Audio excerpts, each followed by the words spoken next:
వికారాబాద్ జిల్లా నవాబ్పేట్ మండలం ఏక్మామిడిలో విషాదం చోటు చేసుకుంది. రైలు కింద పడి యువతి ఆత్మహత్య చేసుకుంది.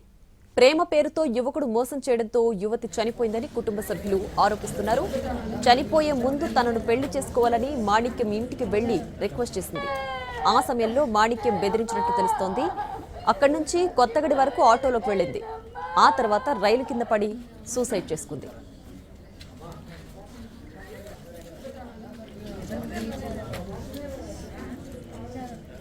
వికారాబాద్ జిల్లా నవాబ్పేట్ మండలం ఏక్మామిడి గ్రామానికి చెందిన మాణిక్యం, మైలార్ దివారంపల్లి గ్రామానికి చెందిన యువతి 2 ఏళ్లుగా ప్రేమించుకున్నారు. 2 ఏళ్ల క్రితం ఇద్దరికీ ఒక కోచింగ్ సెంటర్లో పరిచయం ఏర్పడింది. ఆ తర్వాత మాణిక్యం జాబ్ చేస్తుండేవాడు. ఆ తర్వాత యువతిని దూరం పెట్టాడు. ప్రేమ పేరుతో మోసం చేశాడని తన ఫ్రెండ్స్తో చెప్పుకుంది. పెళ్లి చేసుకోవాలని ఒత్తిడి చేయడంతోనే యువతిని బెదిరించినట్టు తెలుస్తోంది.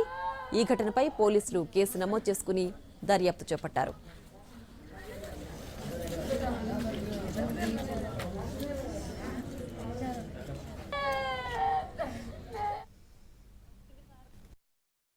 చచ్చిపోయింది.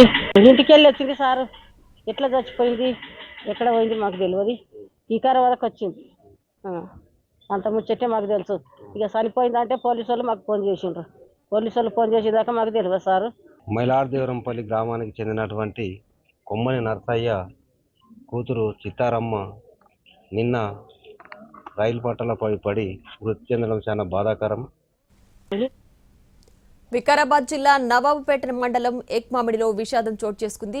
రైలు కింద పడి యువతి ఆత్మహత్య చేసుకుంది. ప్రేమ పేరుతో యువకుడు మోసం చేయడంతో యువతి చనిపోయిందని కుటుంబ సభ్యులు ఆరోపిస్తున్నారు.